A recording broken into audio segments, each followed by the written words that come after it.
आप जरा ठीक से देखिएगा, घर पर आइएगा और हमें सब कुछ बताइएगा।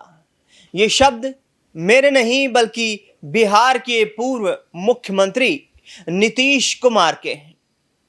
नीतीश कुमार बीते दिनों अपने कैबिनेट के मंत्रियों और पार्टी के विधायकों के साथ एक तात्कालिक मीटिंग बैठक करने के लिए पटना पहुंचे और इस दौरान उन्होंने प्रदेश के डिप्टी चीफ मिनिस्टर की जिम्मेदारी निभा रहे विजय कुमार चौधरी को एक बड़ा संदेश दिया। उन्होंने कहा कि आप घर आइए और हमें सब कुछ बताइए, आखिरकार क्या कुछ चल रहा है। क्या नीतीश कुमार वर्तमान सरकार की कार्यशैली को लेकर के किसी संशय में नजर आ रहे हैं? क्या नीतीश कुमार कोई बड़ा फैसला बिहार की राजनीति में लेने वाले हैं? ये तमाम चर्चाएं इस बयान के बाद शुरू हो चुकी हैं। आप जानते होंगे कि जिस तरीके से पिछले महीने में जो तमाम तैयारियां हुई और जिसके बाद नीतीश कुमार ने अपना इस्तीफा सौंपने की बात कही, मुख्यमंत्री की कुर्सी से सम्राट चौधरी के नाम का ऐलान किया गया। उसके बाद भारतीय जनता पार्टी पहली बार बिहार में मुख्यमंत्री का अपना जो दबदबा है उसको कायम कर पाई, पहली बार अपना मुख्यमंत्री बीजेपी बना पाई और सम्राट चौधरी की ताजपोशी कर दी गई। दरअसल चर्चा यह भी थी कि सम्राट चौधरी तो लालू यादव की पॉलिटिकल फैक्ट्री से निकले हुए चेहरे हैं, तो आखिरकार बीजेपी उन्हें कैसे इतनी बड़ी जिम्मेदारी सौंप सकती है। लेकिन विधायक दल की पटना में जो बैठक हुई, पर्यवेक्षक बनाकर जो शिवराज सिंह चौहान को भेजा गया, उसमें सीधे तौर पर यह कहा गया कि विधायक दल ने सम्राट चौधरी को अपना नेतृत्व के रूप में नेता चुन लिया है और यहां तक कि नीतीश कुमार भी यही चाहते थे कि सम्राट चौधरी बिहार के मुख्यमंत्री बने जब वो कुर्सी को छोड़ दे। तो ऐसा ही हुआ, सम्राट चौधरी बिहार के मुख्यमंत्री बन चुके हैं। अब सम्राट चौधरी के कई बयान जो हैं वो लगातार सुर्खियों में भी बने हुए हैं।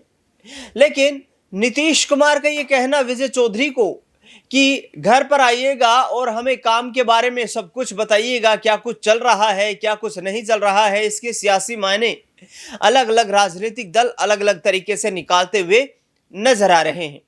नेता प्रतिपक्ष तेजस्वी यादव ने सीधे तौर पर निशाना साधते हुए वर्तमान सरकार को निशाना बनाया है और नीतीश कुमार को भी बिना नाम लिए आड़े हाथों लिया है।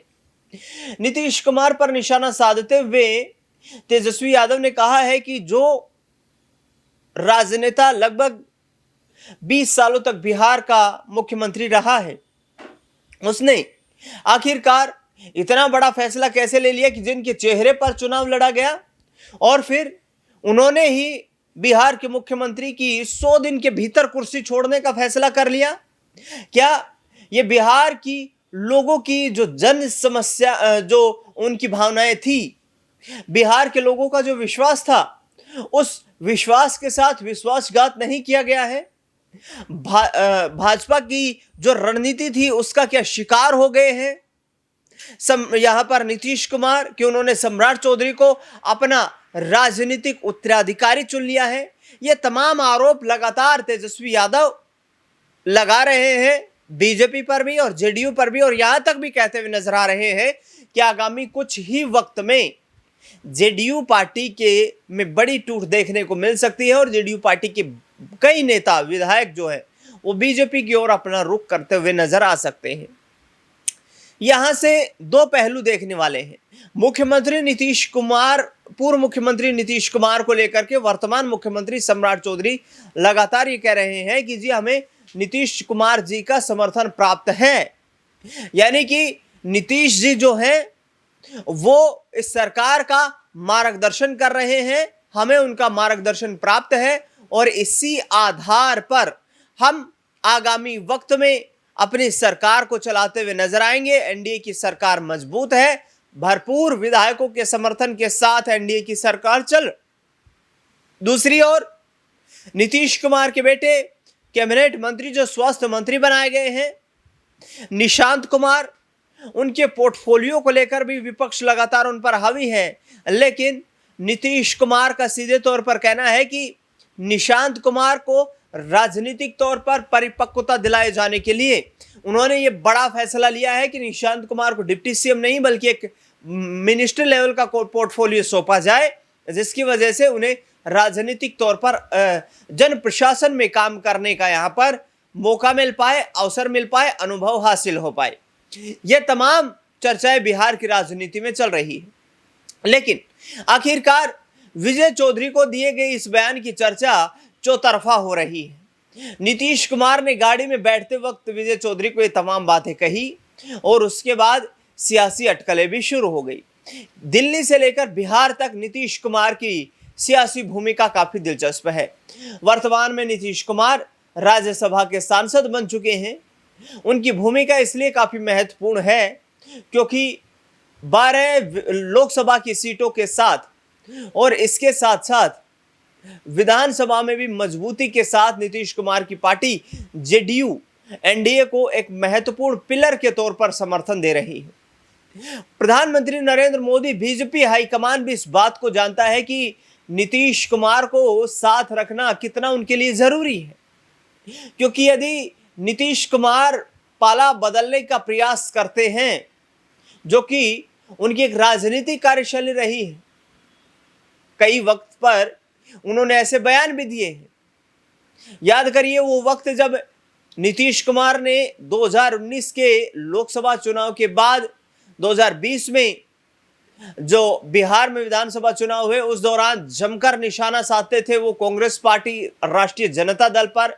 लेकिन जब 2020 के विधानसभा चुनाव में राष्ट्रीय जनता दल 75 सीटें जीतकर सबसे बड़ी पार्टी बन गई, तो उस दौरान चंद वक्त के बाद ही मुख्यमंत्री नीतीश कुमार का अलग रुख देखने को मिला और उन्होंने बीजेपी का साथ उस दौरान छोड़ दिया था और ये कह दिया था कि अब बीजेपी में कभी नहीं जाने वाले हैं, उनके साथ कभी नहीं जाने वाले हैं हम। लेकिन अंततः 28 जनवरी 2024 को नीतीश कुमार ने एनडीए गठबंधन में को समर्थन देते हुए इंडिया गठबंधन में बड़ी तोड़फोड़ करके और फिर से बीजेपी को समर्थन देने का काम किया। नतीजा यह हुआ कि तीसरी बार जो केंद्र में एनडीए की सरकार बनी, जिसका नेतृत्व भारतीय जनता पार्टी के हाथ में है, उसमें एक महत्वपूर्ण कड़ी नीतीश कुमार बनते हुए नजर आए। राजनीतिक जानकारों का यह भी मानना है कि नीतीश कुमार की सियासी भूमिका को भारतीय जनता पार्टी ने पहचान लिया था 2024 के लोकसभा चुनाव से पहले। और ऐसे में जिस नीतीश कुमार ने एनडीए गठबंधन के खिलाफ विपक्षी दलों को एकजुट करने का काम किया, इंडिया गठबंधन का इजाद किया, जिसकी पहली बैठक भी उन्होंने पटना में बुलाई, पटना में उस बैठक का नेतृत्व भी किया, उसी इंडिया गठबंधन को वो कमजोर करते हुए नजर आए। लेकिन विजय चौधरी को दिए गए इस बयान को लेकर के आगामी वक्त में भाजपा कितनी सक्रिय रहेगी, ये देखना बेहद दिलचस्प रहेगा। वर्तमान सरकार की कार्यशैली से क्या नीतीश कुमार खुश हैं, नाखुश हैं, आगामी वक्त में क्या कुछ बयानबाजियां सामने आती है, इस पर हमारी पैनी नजर बनी हुई है। लेकिन नीतीश कुमार ने विजय चौधरी को ये जो बात कही कि घर पर आइएगा, सब कुछ बताइएगा, इसको लेकर के आपकी क्या राय प्रतिक्रिया है, वो हमें आप कमेंट बॉक्स में बताना बिल्कुल ना भूलें। इस खास रिपोर्ट में इतना ही। देश दुनिया से जुड़ी बड़ी खबरों के लिए लगातार बने रहे हमारे साथ। धन्यवाद।